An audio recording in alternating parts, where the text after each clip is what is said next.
Assalamu alaikum wa rahmatullahi wa barakatuh. Dear students, this is G.R. Mir from UPS Nawabazar, Khumriyal. Its subject EVS class is 5th and the topic is evaluation of first aid. जो हमने lesson पढ़ी थी कल, उसका जो evaluation section है वो हम आज करने जा रहे हैं. तो कुछ important questions मैंने choose किए इस लेसन से जिनको हम आज डिस्कस करें. ये पहला क्वेश्चन है व्हाट इज फर्स्ट एड. तो डियर स्टूडेंट्स, ये फर्स्ट एड क्या होता है?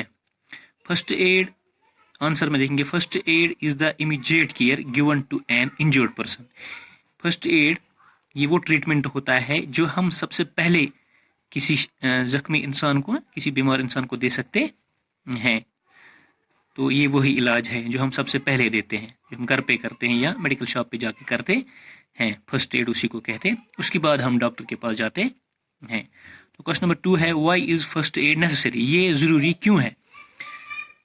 आंसर में because proper first aid can prevent injury from getting worse. अगर हम ये फर्स्ट एड दे देंगे, जो जख्म होता है उसको बढ़ने से रोक सकता है. ये वो जख्म ना बढ़े, वो लंबा ना हो जाए, इंसान को सफ़र ना करना पड़े, इसीलिए हम फर्स्ट एड देते. इसलिए ज़रूरी भी है. कभी कभार sometimes even saves life of the injured person. कभी कभार ये ज़िंदगी, अगर ये वक्त पे पड़ जाए फर्स्ट एड, तो ये इंसान की ज़िंदगी बचाता है. तो ये इसीलिए ज़रूरी है, फर्स्ट एड देना ज़रूरी है. क्वेश्चन नंबर 3 है what first aid would you provide in the following cases. हम कौन सा फर्स्ट एड देंगे जब ये फॉलोइंग सिचुएशंस हो, जब स्प्रेन आ जाए या सिवर बर्न हो. स्प्रेन मोच जिसे हम कहते हैं, ट्विस्ट हो जाता है हमारा एंकल कहीं पर. Use ice packs to reduce swelling. इसके लिए हम क्या करते हैं, आइस पैक्स को इस्तेमाल करते हैं ताकि जो स्वेलिंग है वो कम हो जाए. Some pain relieving ointment can be also use to get relief. Pain relieving ointment जो है वो हम लगा सकते हैं और पेन को रिलीव कर सकते हैं. उसके बाद an elastic bandage wrapped around the joint gives support to joint. और हमें एक बैंडेज होता है, इलास्टिक बैंडेज, वो उसके ऊपर से लगाते हैं, बंद करते हैं ताकि ये जॉइंट जो है मूवमेंट से बच जाए और ठीक हो जाए जल्दी.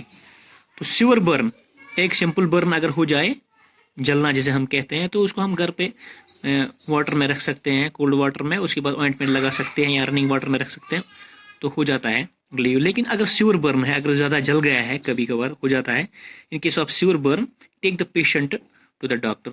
सबसे पहले हमने कोशिश करनी है पेशेंट को ले जाना है डॉक्टर के पास, because the patient need special care. Sometimes blisters are formed in the burned part. कभी कभार जो है कश्मीरी में जो ब्लिस्टर जो है बस्तन जो है, जब वो हो जाती है ब्लिस्टर्स जहाँ पे जलता है, दी शुड नॉट प्रिकड. हमें इनको प्रिक नहीं करना चाहिए जिसे हम सुई से करते हैं. दे गेट इन्फेक्टेड, उनमें इन्फेक्शन हो जाता है, जर्म्स जाते हैं. उन्हें हमें क्या करना चाहिए, cover them with a clean piece of cloth. एक साफ कपड़े से उन्हें कवर करना चाहिए to protect them from germs, ताकि हम बचा सकें उन्हें किनसे, जर्म से. क्वेश्चन नंबर 4 है name the disease caused by a dog bite. जब कभी कुत्ता काटे तो उससे जो बीमारी होती है, उस बीमारी का नाम क्या है? उस बीमारी का नाम रेबीज है.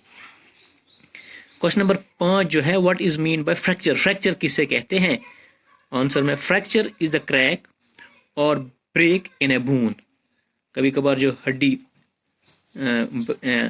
क्रैक हो जाती है या टूट जाती है, उसे हम फ्रैक्चर कहते हैं. टूटने और क्रैक को हम फ्रैक्चर कहते हैं. क्वेश्चन नंबर 6 जो है name the injection given by doctor to treat snake bite. जब सांप काटता है तो डॉक्टर जो इंजेक्शन देता है, उस इंजेक्शन को क्या कहते हैं? उस इंजेक्शन को आंसर में यहाँ पे एंटीवेनम इंजेक्शन कहते हैं.